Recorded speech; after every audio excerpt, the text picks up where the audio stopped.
ଭାରତରେ ରହିବା ପାଇଁ ଚାହୁଁନାହାନ୍ତି ଭାରତୀୟ।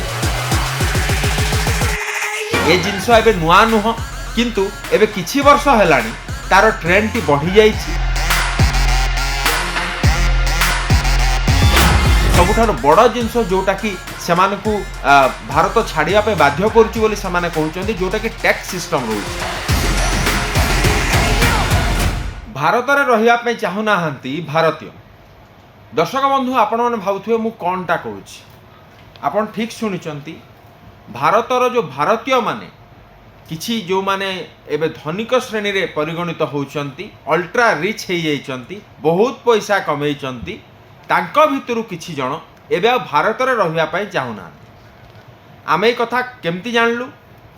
ଏକ କୋଟାକ୍ ପ୍ରାଇଭେଟ୍ ବୋଲି ଏକ ସଂସ୍ଥା ଏକ ତାର ରିସର୍ଚ୍ଚ କରିଛି, ଯେଉଁଥିରୁ ଜଣାପଡ଼ୁଛି କି ହାଇ ନେଟୱର୍ଥ ଇଣ୍ଡିଭିଜୁଆଲ ଯେଉଁମାନେ କି ମାନେ ଧନିକ ଶ୍ରେଣୀ ବା ଆମେ କହିବା କି ସୁପର ରିଚ୍ ଯେଉଁମାନେ ରହିଛନ୍ତି, ସେମାନେ ଭାରତରେ ଆଉ ରହିବା ପାଇଁ ଏବେ ଚାହୁଁନାହାନ୍ତି। ସେମାନଙ୍କ ଭିତରୁ ଅଧିକାଂଶ ଲୋକ ଏବେ ଭାରତରେ ରହିବା ପାଇଁ ଚାହୁଁନାହାନ୍ତି।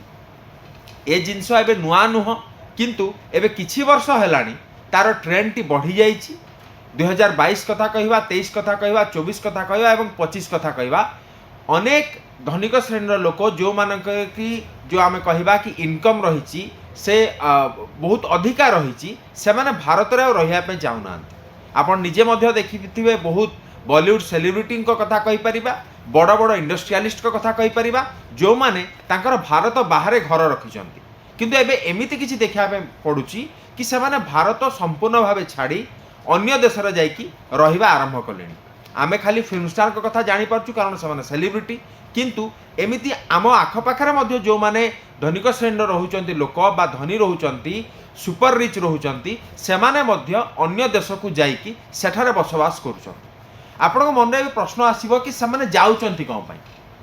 ଦର୍ଶକ ବନ୍ଧୁ, ଯେତେବେଳେ ଗୋଟେ ମଣିଷ, ଆମେ ବି ମଧ୍ୟ ଯେତେବେଳେ ସାଧାରଣ ଜନତା ମଧ୍ୟ ଗାଁରେ ରହନ୍ତି, କିନ୍ତୁ ତାଙ୍କର ଯେତେବେଳେ ଚାକିରି ବାକିରି ହେଉ କି ଅନ୍ୟ ଅପରଚ୍ୟୁନିଟି ମିଳୁ, ସେମାନେ ସହରକୁ ଆସିଥାନ୍ତି, ଯେଉଁଟାକି ଯୁଗ ଯୁଗ ଧରି ହେଇ ଆସୁଛି। କିନ୍ତୁ ଏବେ ଯେଉଁ ଜିନିଷଟି ଅଛି, ଆମେ ଦେଖିବା ପାଇଁ ପାଉ କି ଗୋଟେ ଲୋକ ଚାକିରି ପାଇଁ ହେଉ କି ପାଠପଢ଼ା ପାଇଁ ହେଉ ଅନ୍ୟ ଦେଶକୁ ମଧ୍ୟ ଯାଇଥାନ୍ତି, କିନ୍ତୁ ଏମାନେ ଯେଉଁ ଦେଶରେ ରହିଲେ, ଜନ୍ମ ହେଲେ, ପଇସା କମେଇଲେ, ତାପରେ ମଧ୍ୟ ଏବେ ସେମାନେ ଭାରତକୁ ଛାଡ଼ିକି ପଳାଉଛନ୍ତି। କାରଣ ଏ ଜାଗାରେ ଯଦି ଆମେ କହିବା କି ତାଙ୍କୁ ଅଧିକ ଆମେ କହିବା ଗୋଟେ ସିକ୍ୟୁରିଟି ସେ ଜାଗାରେ ମିଳିପାରୁଛି। ସବୁଠାରୁ ବଡ଼ ଜିନିଷ ଯେଉଁଟାକି ସେମାନଙ୍କୁ ଭାରତ ଛାଡ଼ିବା ପାଇଁ ବାଧ୍ୟ କରୁଛି ବୋଲି ସେମାନେ କହୁଛନ୍ତି, ଯେଉଁଟାକି ଟ୍ୟାକ୍ସ ସିଷ୍ଟମ ରହୁଛି, ଯେଉଁ ଆୟକର ରହୁଛି, ଇନକମ୍ ଟ୍ୟାକ୍ସ ରହୁଛି ବା ଅନ୍ୟ ଯେଉଁ କର୍ପୋରେଟ୍ ଟ୍ୟାକ୍ସ ରହୁଛି, ସେ ଟ୍ୟାକ୍ସ ଗୁଡ଼ିକ ଅନ୍ୟ ଦେଶମାନଙ୍କରେ ଏତେଟା ନାହିଁ, ଯେଉଁଟା ପାଇଁ କି ଭାରତରେ ସେମାନେ ରହିବା ପାଇଁ ପସନ୍ଦ କରୁନାହାନ୍ତି ବୋଲି କିଛି ରିସର୍ଚ୍ଚରୁ ଯାହା ଜଣାପଡ଼ୁଛି। ଦର୍ଶକ ବନ୍ଧୁ, ଆମେ ଯଦି ଦେଖିବା କି ଭାରତରେ ଯେଉଁ କର୍ପୋରେଟ୍ ଟ୍ୟାକ୍ସ ରହିଛି, ଇନକମ୍ ଟ୍ୟାକ୍ସ, ଭେହିକଲ୍ ଟ୍ୟାକ୍ସ, ଗୋଟେ ଗାଡ଼ି କିଣିଲା ପରେ ଯେତିକି ଟ୍ୟାକ୍ସ ଦେବା ପାଇଁ ପଡ଼ୁଛି, ତାର କ୍ରୟ ମୂଲ୍ୟ ଉପରେ ବହୁତ ରହିଛି, ଯେଉଁଥିରେ କି ଟ୍ୟାକ୍ସ ରହିଛି, ସେସ୍ ରହିଛି, ଯେଉଁ ସବୁକୁ ଦେବା ପାଇଁ ପଡ଼ୁଛି। ଆପଣ ଘର ଗୋଟେ କିଣିଲେ ସେଥିରେ ମଧ୍ୟ ଟ୍ୟାକ୍ସ ଦେବା ପାଇଁ ପଡ଼ୁଛି। ଯେଉଁ ଟ୍ୟାକ୍ସ ଜିନିଷଟି ରହିଛି, ଯେଉଁଟାକି ସେମାନଙ୍କର ମାନେ ଭାରତ ଛାଡ଼ିବା ପଛରେ ଏକ ବଡ଼ ରିଜନ୍ କୁହାଯାଉଛି। ଦର୍ଶକ ବନ୍ଧୁ, ଆମେ ଅନ୍ୟ ଯେଉଁ ଜିନିଷ ଗୁଡ଼ିକ ରହିଛି, ଆମେ ଯଦି କହିବା କି ଦିଲ୍ଲୀ କଥା କୁହନ୍ତୁ, ମୁମ୍ବାଇ କଥା କୁହନ୍ତୁ, ସେ ଜାଗାରେ ଯେଉଁ କ୍ଲାଇମେଟ୍ ଚେଞ୍ଜ ହେଉଛି ବା ଦିଲ୍ଲୀର ବାୟୁ ପ୍ରଦୂଷଣ ହେଉଛି ବା ଟେମ୍ପରେଚର ବଢ଼ୁଛି, ଆମେ ଯଦି କହିବା କି ଏବେ ବଡ଼ ବଡ଼ ସହରରେ ଭୁବନେଶ୍ୱର କଥା କୁହନ୍ତୁ, ଆମ ଓଡ଼ିଶାର ଅନେକ ଜିଲ୍ଲା ରହିଛି ଯେଉଁ ଜାଗାରେ ଏବେ 40 ଡିଗ୍ରୀ 50 ଡିଗ୍ରୀ ଏଇ ଟାଇମ୍ରୁ 35-40 ଡିଗ୍ରୀ ହେବା ଆରମ୍ଭ କଲାଣି। ତ ଏଇ ଯେଉଁ କ୍ଲାଇମେଟ୍ରୁ ସେମାନଙ୍କ ପାଖରେ ଯେହେତୁ ସେମାନଙ୍କ ପଇସା ଅଛି, ସେମାନେ ଭାରତ ଛାଡ଼ି ଅନ୍ୟ ଦେଶକୁ ଯାଉଛନ୍ତି। ଏବେ ଆପଣଙ୍କ ମନରେ କଥା ଆସିବ କି ଭାରତ ତ ଛାଡ଼ୁଛନ୍ତି, ତା କାରଣ ବି ଆମେ ଜାଣିଲୁ କି ଏଇ ସବୁ କାରଣ ରହିଛି, ଯେଉଁଟାକି ଆମେ କହିବା କି ଅର୍ଥନୈତିକ ଯେଉଁ ଅପରଚ୍ୟୁନିଟି ରହିଛି ବା ଏଜୁକେସନ୍ ରହିଛି, ସ୍ୱାସ୍ଥ୍ୟ ବ୍ୟବସ୍ଥା ସେ ଜାଗାରେ ଭଲ ଥାଇପାରେ ଏବଂ ତାପରେ ବାୟୁ ପ୍ରଦୂଷଣ କୁହନ୍ତୁ, କ୍ଲାଇମେଟ୍ ଚେଞ୍ଜ କୁହନ୍ତୁ, ଏଇସବୁ ଯେଉଁ ପ୍ରାକୃତିକ ବିପର୍ଯ୍ୟୟ ରହିଛି, ଏଇ ସବୁଠୁ ଦୂରକୁ ଯିବା ପାଇଁ ସେମାନେ ପଳାଇ ଯାଉଛନ୍ତି। ଏବେ ଆପଣ ଭାବିବେ କି ଯାଉଛନ୍ତି ସେମାନେ କୁଆଡ଼େ? ଅନେକ ଜିନିଷ ରହିଛି ଯେଉଁ ଜାଗାରେ କି ସେମାନେ ଯାଇକି ସେ ଜାଗାରେ ତାଙ୍କୁ ସୁବିଧା ମିଳୁଛି, ଯେଉଁ ଟ୍ୟାକ୍ସ କଥା ମୁଁ କହିଲି, ବା ସେ ଜାଗାରେ ଯାଇକି ତାଙ୍କୁ ସେଟଲମେଣ୍ଟ କରିବା ପାଇଁ ବା ସେ ଜାଗାରେ ସିଟିଜନସିପ୍ ନେବା ପାଇଁ, ସେ ଜାଗାରେ ନାଗରିକତ୍ୱ ନେବା ପାଇଁ ତାଙ୍କୁ ସୁବିଧା ହେଉଛି ଯଦି ଆମେ କହିବା, ତାହେଲେ ୟୁନାଇଟେଡ୍ ଆରବ ଏମିରେଟ୍ ଯେଉଁଟା ରହିଛି UAE, यूए को से पसंद करुँच, कैनेडा को पसंद करुँच, अमेरिका कथा कहीपर, ऑस्ट्रेलिया कथा कहीपर, तो एमती अनेक जगह रही, स्विट्जरलैंड कथा कहीपर, एमती अनेक देश रही जो जगार कि भारतीय माने जो माने अधिक पैसा बा अधिक धनिक श्रेणी लोक अच्छा से भारत छाड़ी से देश को जाऊँच। एबे तो दर्शक बंधु आपण मैंने जानले कि ये जो घटना घटुची, कारण एबे पाखापाखि जो रिपोर्ट आसुची कि 2,80,000 ये जो हाई नेटवर्थ जो इंडिविजुअल रही से अत्यधिक धनी जो मैंने रही से जो 2,80,000 जदि से गोटे हाराहारी नंबर देखा पाखे जो इनकम रही पाखे जो सोर्स रही ताहा द्विगणित होगापी जाऊँच 2028 सुधा जो रिपोर्ट आसी पहुँचुची। तो दर्शक बंधु गोटे आम कथा या कहीपर कि जेहेतु से धनिक श्रेणी लोक से बाहर को पलि जाऊँ, सेमिति लोक जब बाहर को पलैबे तांकर जो शिल्प संस्थान रही जो एस्टाब्लिशमेंट रही भारत में रहिबो कि जदि रहिबो नाही ताहले तार प्रभाव पड़ो कि आम देश में जो चाकरी कथा कहीपर जॉब एम्प्लॉयमेंट कथा कहीपर तापर प्रभाव पड़ो कि। तो ये सब तमाम जिनस रही जहाँपर कि सरकार नजर रखिंट, किंतु यही जो लोक मैंने जीवा कथा भावुंट कि बहुत लोक जाई सारे अटकैया सरकार कौन पदक्षेप नौकरी अटकैया सरकार टैक्स सिस्टम को कमेबे कि जो धनिक श्रेणी लोक रही से जो टैक्स अत्यधिक मात्रा दौरान जोटा कि खराब लगुच। हेल्थ केयर सिस्टम कथा कहतु, एजुकेशन सिस्टम कथा कहतु, यहाँ तो समस्त को दरकार, से कौ भी श्रेणी लोक हो दरकार। तो या पदक्षेप या काउंटर पर सरकार कौन पदक्षेप नौकरी ताहा देखा बाकी रहिबो। किंतु यही जो जिनस रही कि गोटे पर गोटे आम कह अनेक आम कह कि धनिक श्रेणी लोक भारत छाड़ी अन्य देश को पलि जाऊँ, तो यार कौन प्रभाव पड़ो ताहा देखापी बाकी रहिबो। भारत में रही चाहूना भारतीय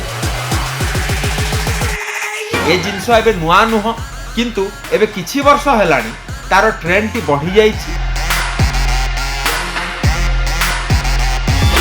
सबुठार बड़ जिनस जोटा कि सेमानकु भारत छाड़िया पे बाध्य करुछि बोली सेमाने कहउछन्ति, जोटा कि टैक्स सिस्टम रहुछि।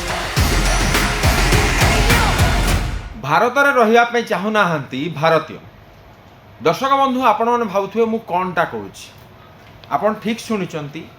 भारतर जो भारतीय माने किछि जो माने एबे धनिक श्रेणी रे परिगणित होउचंती, अल्ट्रा रिच हो जाइचंती, बहुत पैसा कमेइचंती, तांको भितरु किछि जण एबे भारत में रहिबा पई चाहुना।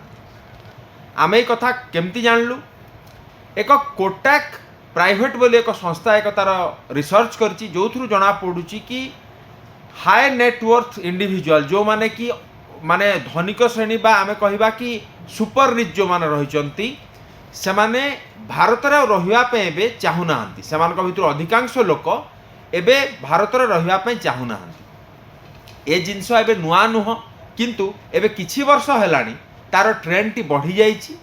2022 कथा कहिबा, 23 कथा कहिबा, 24 कथा कहिबा एवं 25 कथा कहिबा, अनेक धनिक श्रेणी लोक जो मानक कि जो आम कहिबा कि इनकम रही से बहुत अधिका रही से माने भारत में रहिया पे चाहूना। आपन निजे मध्य देखिथिबे बहुत बॉलीवुड सेलिब्रिटी कथा कहीपर, बड़ बड़ इंडस्ट्रियलिस्ट कथा कहीपर, जो माने तांकर भारत बाहर घर रखिंट, किंतु एबे एमिति किछि देखा पड़ुछि कि से माने भारत संपूर्ण भाव छाड़ी अन्य देश रे जाइकी रहिबा आरंभ कलेनी। आमे खाली फिल्म स्टार को कथा जानी पारछु कारण से माने सेलिब्रिटी, किंतु एमिति आम आखपाखे मध्य जो माने धनिक श्रेणी रोचंती लोक बा धनी रोचंती सुपर रिच रोचंती सेमाने मध्य अन्य देश को जाइकी सेठारे बसवास करुछन। आपन मन में प्रश्न आसीबो कि सेमाने जाउचंती कोन पई। दर्शक बंधु जेतेबेले गोटे मनीष आमे भी मध्य जेतेबेले साधारण जनता मध्य गाँव रे रहंती, किंतु तांकर जेतेबेले चाकरी बाकरी हो कि अन्य अपॉर्चुनिटी मिलू सेमाने शहर को आसतांती, जोटा कि जुग जुग धरी हेई आसुछि। किंतु एबे जो जिनसटी अच्छी आमे मध्य आमे देखा पाऊ कि गोटे लोक चाकरी पाई हो कि पाठपढ़ा पाई हो अन्य देश को मध्य जाइथांती, किंतु एमाने जो देश रे रहिले जन्म हेले पैसा कमेले तापरे मध्य एबे समाने भारत को छाड़ी की पळौचंती। कारण ए जगह जदि आमे कहिबा कि तांको अधिक आमे कहिबा गोटे सिक्योरिटी से जगह मिल पाउछि,